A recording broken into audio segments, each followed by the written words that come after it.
He slapped me and walked away. 5 years. Not a word. Not a call. But at my husband's funeral, he showed up. Polished shoes, black suit, holding papers demanding half the ranch. I froze. Not from shock, but from pain. That moment, I realized being a mother was the only thing I ever clung to, and it made me forget who I was. But somehow that very betrayal led me to a path I never saw coming. I'm Lorene Brightmore.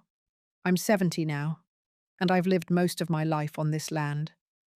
1,200 acres of walnut trees, rolling hills, and fog that settles soft over the fields in the morning like a memory.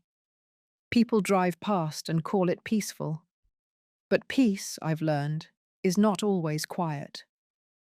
My husband Kenneth and I built this place from nothing. We were just 2 kids with a beat-up truck and a handful of seeds.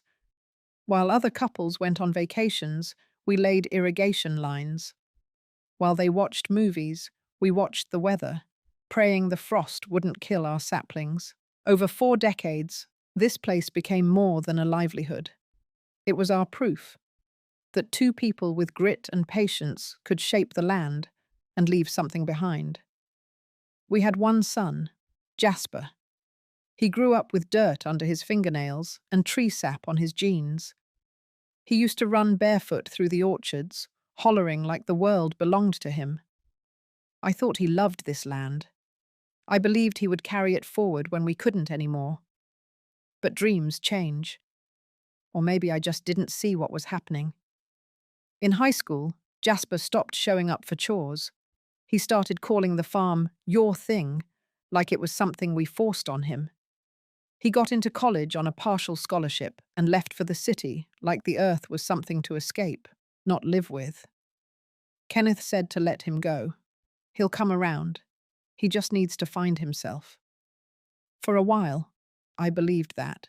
I clung to the idea that one day he'd call and say he missed the smell of cracked walnut shells or the way the porch creaked in the wind.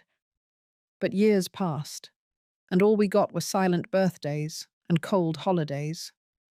Still, I never stopped hoping. I kept a room ready. I stocked his favorite coffee in the pantry. I reread his last message more times than I'll admit. He hadn't even signed it with love. Just Jasper. Kenneth handled it differently. He got quieter, spent more time in the workshop.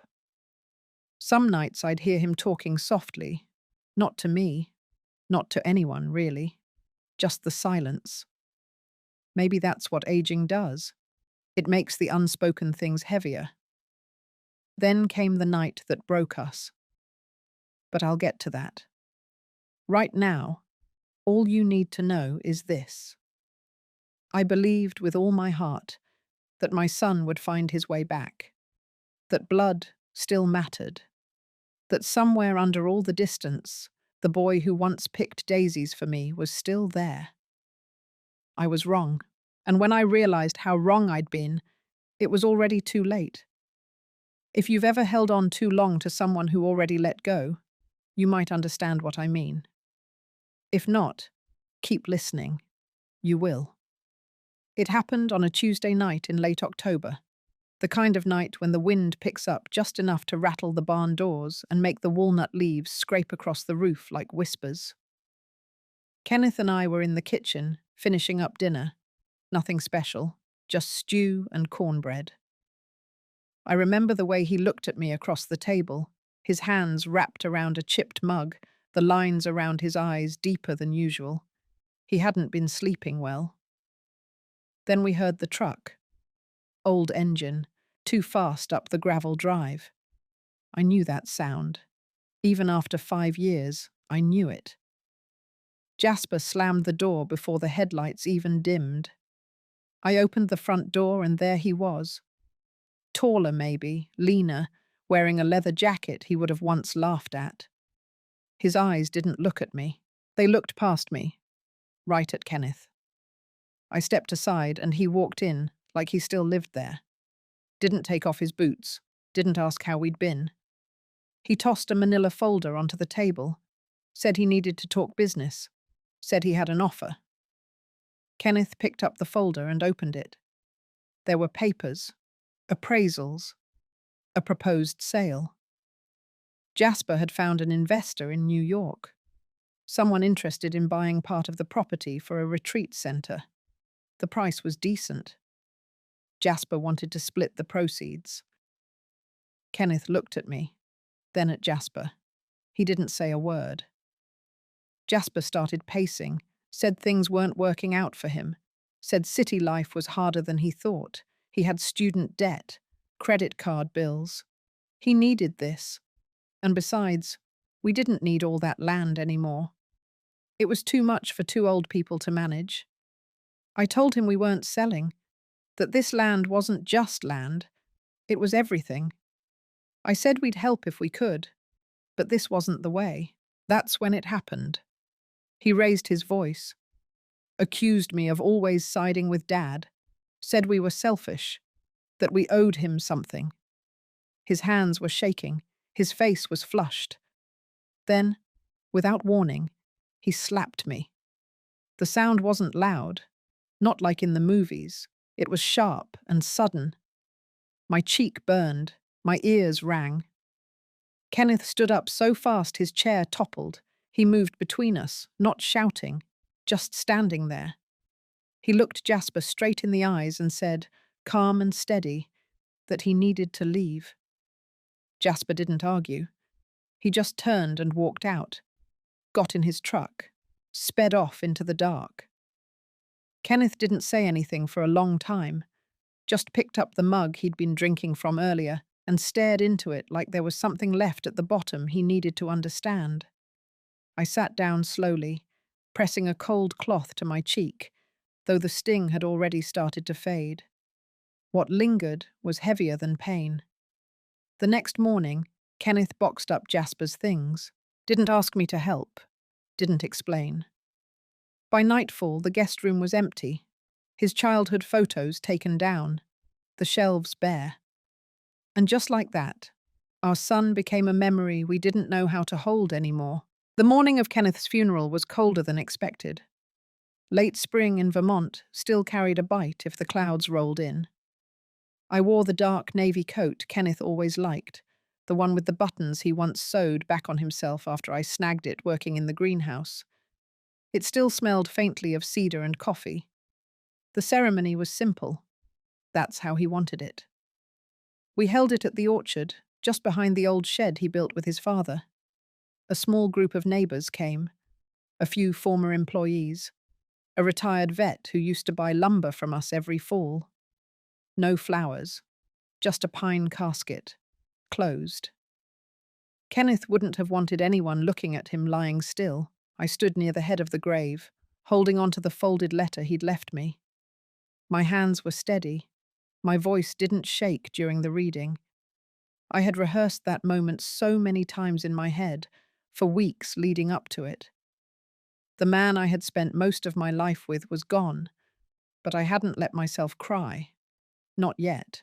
We were nearly done when I heard the tires crunching the gravel. A sleek black car pulled up along the path near the barn. Too polished, too new, not local. The door opened, and Jasper stepped out. 5 years older, clean shave, black wool coat, the kind of outfit you wear to make a statement. He didn't walk up to me, didn't make eye contact, just moved through the group like he belonged. A woman followed behind him. Younger, blonde, high heels in dirt. And then a third man, carrying a briefcase. The pastor paused. People looked around. No one said anything. Jasper waited until the last word was said, until the final prayer was spoken. Then he stepped forward, right up to the casket. He didn't place a hand on it, didn't speak to his father. Instead, he turned to me and nodded once, like we were two people in a meeting, not mother and son. The man with the briefcase stepped up beside him, handed me a document. It was a legal notice. Jasper had filed a claim against the estate. He was requesting 50% of the property, the full back half of the orchard and access to all operational equipment. According to him, he was the rightful heir, and since there was no public will, he had a legal right. I didn't react. I couldn't. Not right then. The woman with him, she smiled. Just enough for me to notice. Not wide, just tight at the corners, as if this was something she had expected to go differently, and now it was going exactly her way. Jasper spoke quietly, told me it was just business, that we could settle this quickly, that we didn't need to make it ugly. Then he turned around, and just like that, walked away. Left the papers in my hands. Left me standing by my husband's grave, holding a legal threat from the son I had once swaddled in a flannel blanket in this very orchard. He didn't say I'm sorry. He didn't say goodbye. The people who had stayed to support me now avoided my eyes. They trickled off one by one, their boots soft in the grass. I sat on the bench Kenneth built when we first cleared that back patch of land, held the paper against my lap, watched the last of the wind catch the hem of my coat. The part that broke me wasn't the lawsuit. It wasn't even his presence after all these years. It was how natural it looked on him. The coldness, the detachment, as if that boy, barefoot in the walnut grove, had never existed, as if I had only imagined being his mother at all. The morning after the funeral, I found myself standing in the middle of the orchard before the sun was fully up. The air smelled like damp soil and wood smoke. Kenneth used to say this was the best time of day, when the trees whispered instead of shouted. I stood there for a long while, waiting for the quiet to tell me what to do. The legal documents Jasper gave me sat on the kitchen table, untouched. I hadn't even opened them again. But I knew what they meant. He was claiming half. Half of the land, half of the equipment, half of everything Kenneth and I had built with our bare hands over 43 years. That evening, I drove down to see our lawyer, Bruce Langford. He was retired now, lived alone in a house with peeling paint and a yard full of wind chimes. He made me coffee without asking and let me sit in silence for a while before I said anything. I handed him the envelope Jasper left me. Bruce read every page carefully, lips pressed into a hard line. Then he looked up at me and asked when Kenneth had last updated the will. I told him the truth. Kenneth had written a new one 2 years ago, after his first surgery. It was tucked in the back of our fireproof box, along with letters, insurance papers, and a few old photographs. Bruce exhaled slowly, said that was good. Said as long as it was signed, notarized, and clearly stated, Jasper didn't stand a chance. But he warned me. Even with a valid will, Jasper could still try to contest it, especially if he claimed we manipulated Kenneth or concealed documents. I drove home just after dark, headlights cutting through the fog. I didn't turn on the radio. I needed silence, the kind of silence that lets your mind run wild. When I got back, I went straight to the office. I pulled out the fireproof box, opened it, and took out the will. My hands were steady. Kenneth's handwriting filled the pages, neat and deliberate. He had left everything to me, every acre, every tool, every debt, and every dollar. Jasper's name wasn't mentioned once. I remembered the day Kenneth wrote it. He had come in from the fields with his back aching and asked me to sit with him while he drafted it. He didn't want Jasper fighting over the land. He didn't trust what Jasper had become. But even then, he couldn't bring himself to write the words out loud. I was the one who typed them up. In that moment, I didn't feel relieved. I felt hollow. This wasn't how I imagined protecting the ranch, not through paperwork, not through courts and legal threats. I had always pictured Jasper walking beside me, not standing across from me with a lawyer at his side. I put the will back in the box and locked it. Then I opened the drawer beneath and pulled out something I hadn't touched in years. My journal.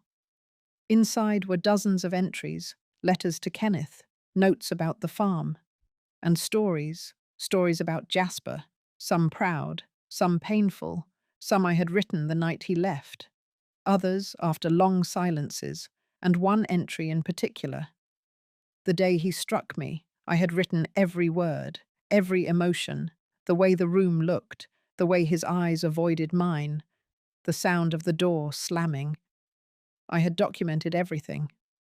That night, I made a copy of the will. I made a copy of that journal page too, and I sealed both in an envelope marked with Bruce's name. If Jasper was going to take this to court, then I would be ready, not just as a mother, but as the woman who built something worth protecting. And this time, I wasn't going to hope for him to come back. I was going to defend the line he chose to cross.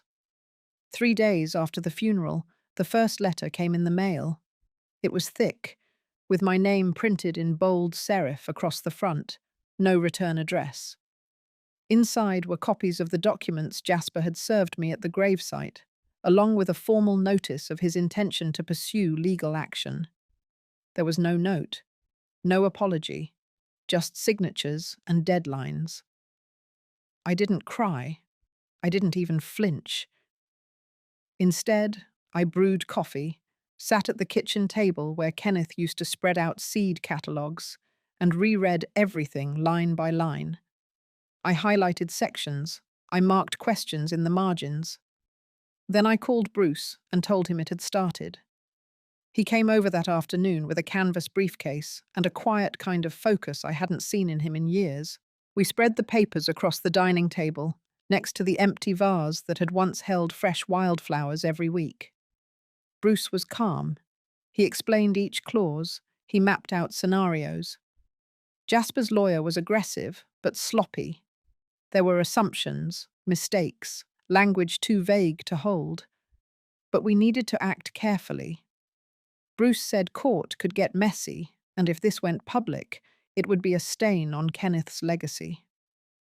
We worked through the night, reviewing everything Kenneth had signed, his will, his medical records, even the voice memo he recorded for the county office after his last hospitalization, confirming his intention to transfer full ownership to me. Bruce told me that kind of thing could make or break a case. The next morning, I took the journal entry from the night Jasper hit me and scanned it into a file. It wasn't for revenge. It wasn't even to use in court. But I wanted it documented. I wanted someone else to know the version of my son that only I had seen. The part that hurt, not just with hands, but with absence. With choices. Later that week, I went into town for the first time since the funeral. I needed to clear my head, get supplies, restock the pantry. But as I walked down Main Street, I noticed something different. People looked at me longer. Some nodded. Others avoided eye contact altogether. At the hardware store, Margie Latimer pulled me aside by the bags of mulch. She asked if it was true, that Jasper had come back for the land, that he was suing me. I told her I couldn't speak on it. Her eyes softened. She pressed her hand over mine and said she was sorry. Then she said something that surprised me. She said she had always wondered why Jasper stopped coming around. That she remembered him as a sweet boy once, the kind who helped her fix a flat tire in the school parking lot without being asked. I nodded, but I didn't say anything. I didn't know how to tell her that that boy was gone, or maybe that he had never really been who I thought he was.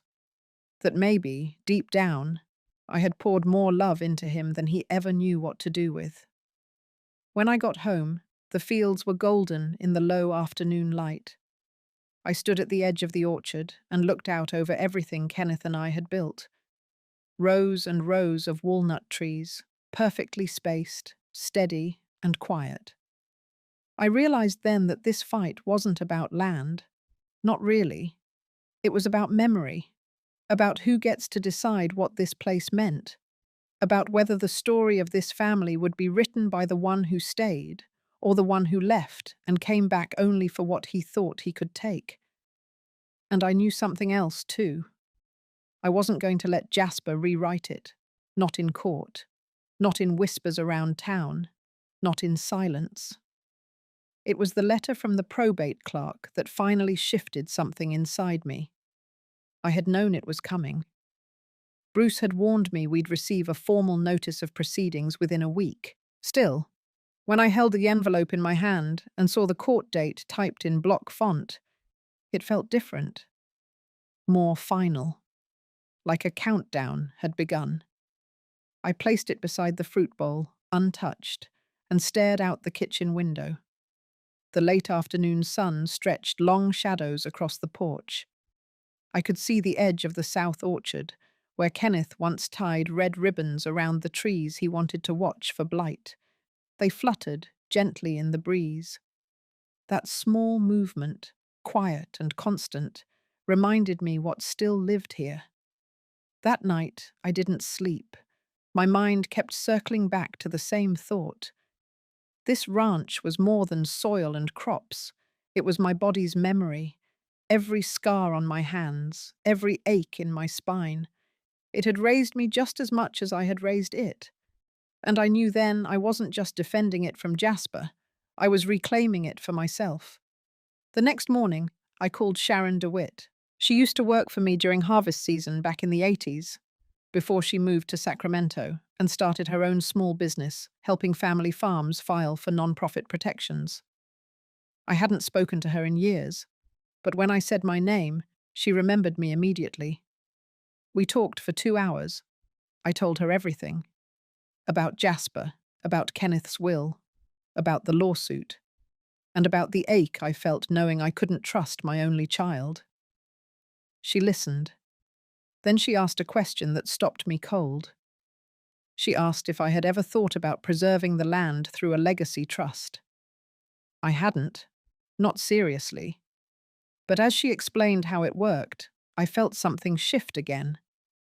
The trust would remove the ranch from private inheritance. It would protect it legally as a place for agricultural education, local internships, and historical preservation. I would still live here, still manage it as I pleased. But when I died, it wouldn't pass to anyone. Not Jasper, not anyone's lawyer. It would belong to the land itself. I asked her to send over everything: paperwork, timelines, legal limitations. I wanted to know the risks, the benefits, the loopholes. I read until my eyes hurt. Then I read more. That weekend, I met with Bruce again. We sat in the barn office with stacks of legal documents spread across the old drafting table Kenneth used for mapping irrigation. Bruce was skeptical at first, but the more he read, the more he nodded. He said it was bold. He said it would spark noise. But he didn't say no, and I had already decided. If Jasper wanted a fight, he would get one, but not on his terms. I wouldn't scream. I wouldn't accuse. I wouldn't play the role of bitter mother in a courtroom. I would simply remove the bait. If he wanted half of something, I'd make sure there was no half to claim. This was no longer about who was right. It was about who still stood for something worth preserving. I called Sharon the next morning and gave her my answer. I was ready. The paperwork for the land trust took 3 weeks. During that time, I kept everything quiet. I didn't mention a word to the neighbors. I didn't call Jasper. I didn't even tell the women at the Sunday service who usually asked how I was holding up. I kept my answers short, polite, practiced. But inside, I was moving. Slowly, deliberately. Sharon guided the process like she was leading a horse through a dark stable. Steady steps, clear instructions. Every form had a purpose, every signature a weight. I mailed documents, scanned old property maps, reviewed zoning codes. Bruce double-checked each clause. By the end of the 3rd week, the land was officially transferred to the Whitaker Agricultural Trust, named after my mother-in-law, Ruth, who taught me how to prune the walnut trees when Kenneth and I first married. From that moment forward, the ranch was no longer personal property. It could not be divided, could not be sold for profit. It belonged to a mission, to educate, to sustain, to honor the work of hands over generations. I stood at the edge of the east field after the final signatures were confirmed and watched the fog roll low over the hills. For the first time in months, I felt something settle in my chest. Not relief exactly, but clarity. The court date arrived on a Thursday. The building smelled like pine cleaner and old coffee. I wore a navy dress and my late mother's brooch, the one shaped like a gold maple leaf.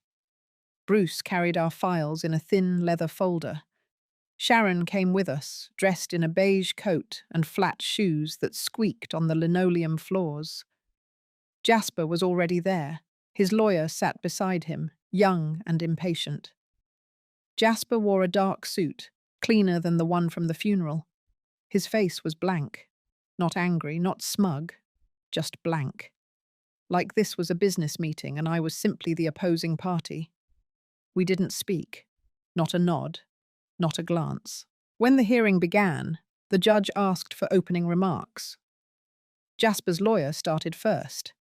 He laid out claims of shared inheritance, pointed to birthright, emphasized emotional hardship and estrangement. He painted Jasper as a misunderstood son seeking fairness. Then Bruce stood. His voice didn't rise, he didn't argue. He simply handed the judge the land trust certificate, the notarized will, and the memo Kenneth had recorded. He explained that the property in question was no longer subject to private claim, that my husband had acted within full legal rights, that the land now served a greater purpose beyond any individual's ownership. The judge nodded, took notes, asked for documentation to be added to the record. No raised voices, no drama. Then it was over. Jasper looked at me for the first time since he had walked into the funeral. His face shifted, just slightly. His jaw clenched. There was something like confusion in his eyes, as if he had expected me to cry, to break, to give in. But I didn't. We left the courthouse in silence. Sharon hugged me once outside, then headed to her car. Bruce walked me to mine. His hand touched my shoulder gently, nothing more. No congratulations, no celebration.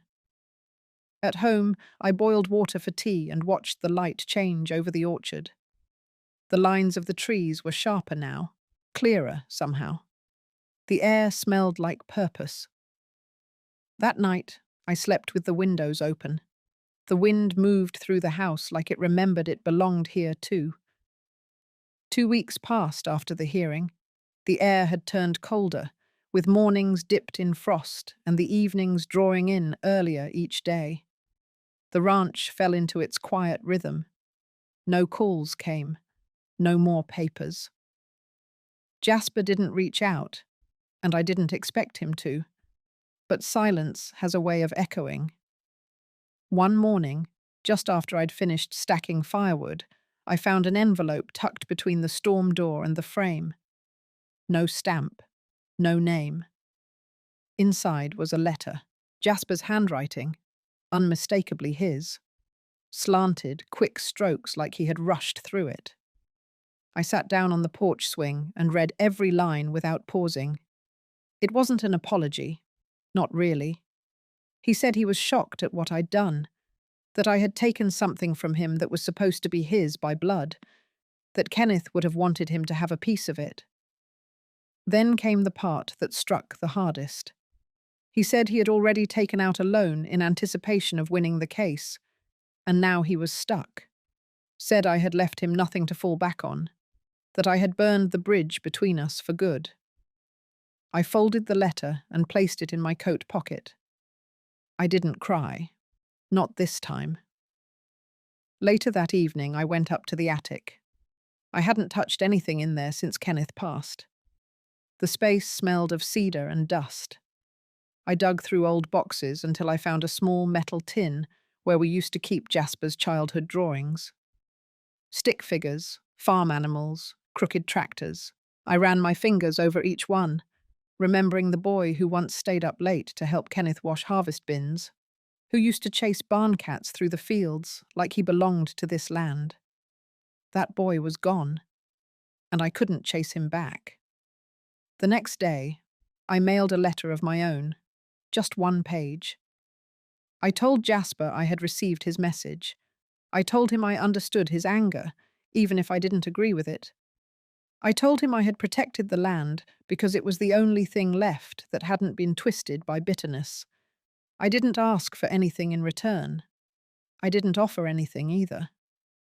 The following week, I met with Sharon again. We sat at the picnic table behind the equipment shed, watching two of her volunteers from the ag program lay out soil samples for the winter teaching project. Sharon smiled as she explained their progress. The trust was working. Slowly, quietly, but working.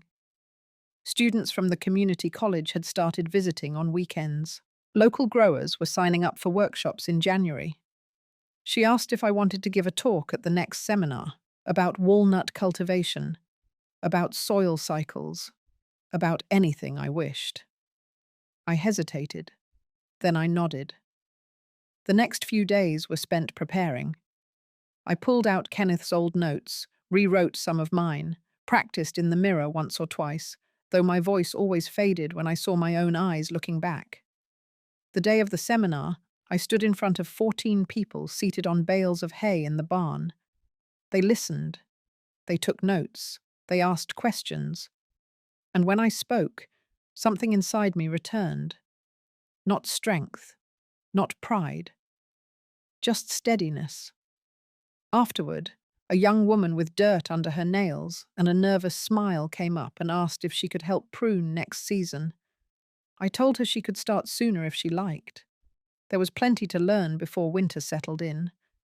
As I watched her walk back to the group, I thought about the future. Not in a grand way, not with hope tied to someone else's choices, just in the quiet knowledge that something good had taken root here again. And I intended to keep it growing. It was late November when the final shift came. Not dramatic, not loud. Just a knock at the door near dusk, when the light turned amber against the fields and the cold crept into the floorboards. I wiped my hands on a towel, thinking maybe it was one of the students returning something they borrowed. But when I opened the door, it was Jasper. He stood there with his hands in his jacket pockets, shoulders hunched like a boy about to be scolded. His eyes met mine for only a second before drifting away toward the porch railing. I didn't say anything. I stepped aside and let him in. The house was warm from the oven. I had been baking cornbread for the weekend workshop. The smell wrapped around us as he stepped into the kitchen. He didn't comment on it. Just sat down at the table, same chair Kenneth always used. I stood by the sink, waiting. Jasper pulled out a folded paper from his coat pocket and placed it on the table. Then he looked up and said he was dropping the appeal, said his lawyer had advised him there was no point, that the land was untouchable now, protected, sealed off. I nodded, keeping my hands still against the sink edge. He went on, saying things hadn't worked out for him, that the loan he took had caught up with him, that he had to sell his place in Phoenix and was couch hopping with a friend. He didn't sound bitter, just tired. I asked him why he came. He looked up then, said he wasn't sure. Maybe curiosity, maybe guilt. He paused, then admitted he didn't expect the trust. He thought I'd crumble after Kenneth died, that I'd be too overwhelmed to fight back. But I hadn't. That moment stretched long. He glanced around the kitchen, the chipped mug on the windowsill, the faded curtains, the stack of lesson folders near the back door. He asked if I had really turned the ranch into a non-profit. I told him yes. He asked if that meant he'd never see a cent from it. I said yes again. He was quiet for a while. Then he nodded. Slowly, not angrily, just accepting something he hadn't let himself believe before. Then, to my surprise, he asked if he could help with something. Anything, even just to sweep the barn floor. I didn't answer right away. I thought about all the versions of him I'd carried over the years. The child in the mud, the teenager who slammed doors, the man who struck me. And now, this version. Hollowed out. Returned, but not really home. Finally, I told him there was a row of tools that needed sharpening, and a stack of workshop chairs that needed sanding before winter cracked them apart. He nodded again, then stood and walked outside without another word. I watched from the kitchen window as he moved across the yard. His steps were slow, unsure, but they were his. That night, I sat by the fireplace, turning Jasper's letter over in my hand again. I didn't know what would happen next, whether he would stay, whether this version of him would vanish like the others. But I also knew I wasn't doing this for him anymore. I had built something rooted, and now it would outlast the noise.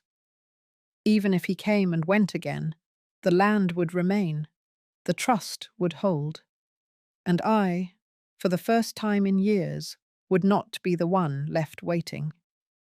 Jasper started showing up in the mornings, not every day, not with any grand apology, just quietly like someone testing if the door would stay open. The first time, he came with a bag of gloves and asked if the compost pile needed turning. The second time, he cleaned the shed gutters without being asked. I gave him small tasks, work that didn't require talking. He never made a mess, never touched the house. He kept to the outer buildings, the trees, the edge of things. And I let him. The volunteers noticed. I saw the looks they passed when Jasper walked into the barn during their afternoon debriefs. They kept their distance, unsure how to treat him. I didn't explain. I didn't offer them a story. I just kept the rhythm of the place going, like I always had.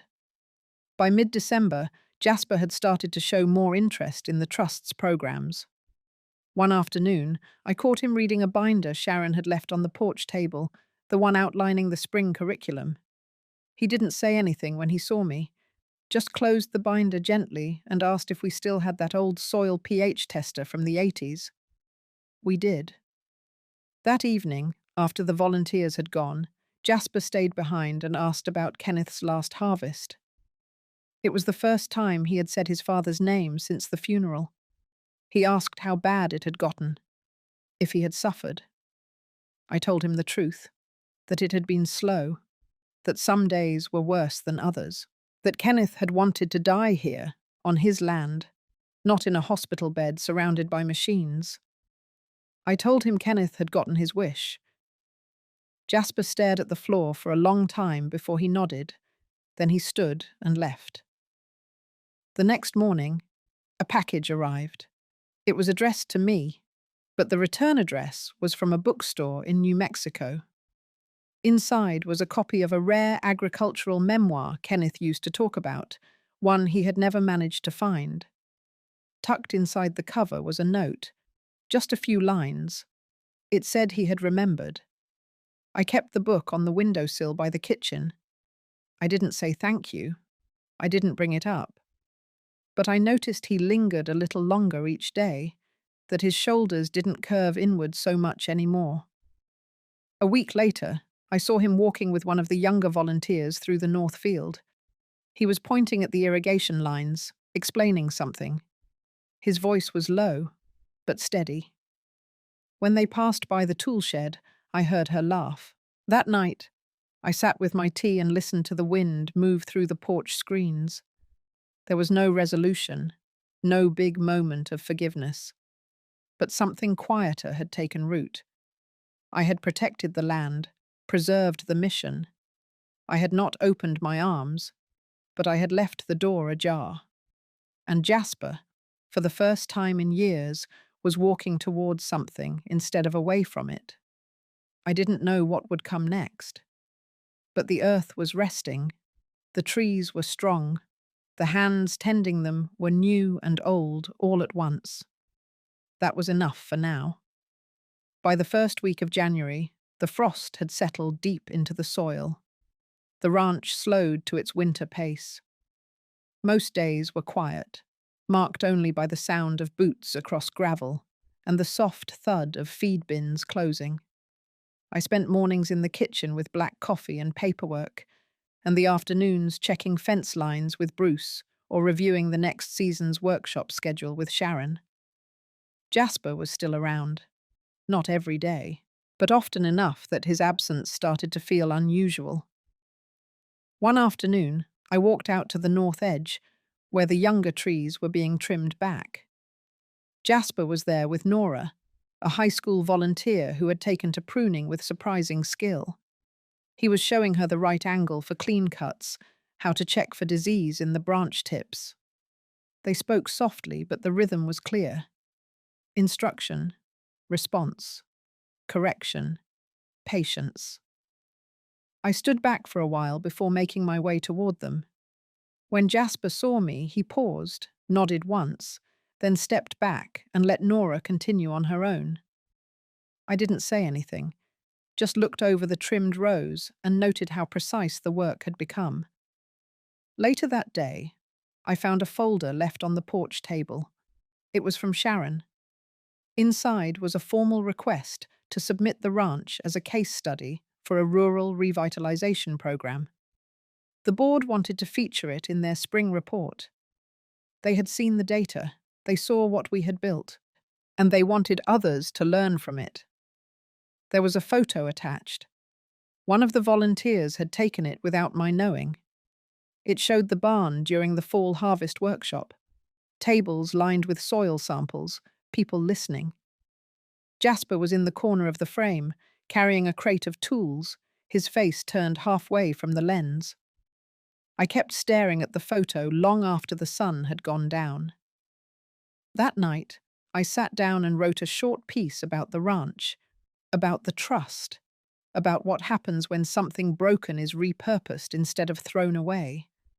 I sent it to Sharon, and within days, she forwarded the edited draft from the board. They had accepted it. It would be published in the spring. The following week, I gave Jasper a copy. He read it without speaking. His fingers stayed on the page even after his eyes had stopped. Then he set it down carefully, almost deliberately. He didn't comment. But he stayed for dinner that night. First time in years. We didn't talk about the past. We didn't talk about the future either. We just ate. The heater ticked in the background. The same radio station Kenneth used to play drifted softly from the kitchen.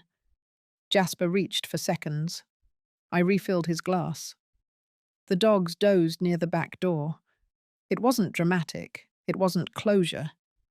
But it was something steady, something honest. I went to bed that night without the ache I'd grown used to carrying. It had softened, somehow. Not gone, but quieter.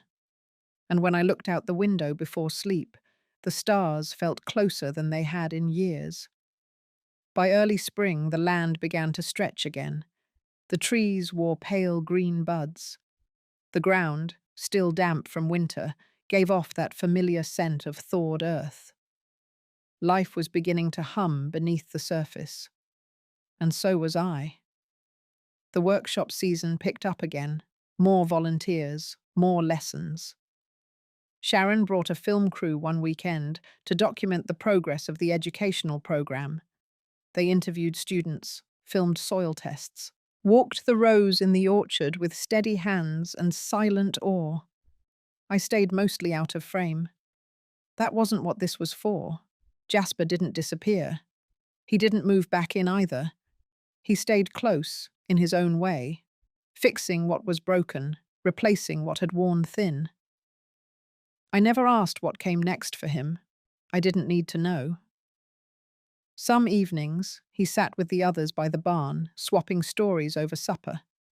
His voice wasn't as guarded anymore. He laughed once. Not loudly, but enough. On the first day of May, I planted new seeds in the southern plot. The sun was sharp, the breeze steady. I worked with my hands, like Kenneth once taught me, like I had done alone for years. But this time, I wasn't alone. I stood back and looked over the land, the fences, the rows. It no longer felt like something I was keeping alive. It felt like something keeping me alive. I hadn't forgiven everything. Some wounds don't close the way we want, but they stop bleeding. This wasn't a neat ending, but it was the right one. The kind built on quiet, daily choices. The kind that grows even when no one is watching. And that, I had learned, was more than enough. If this story reminded you of someone you've loved, lost, or had to let go of to protect yourself, you are not alone.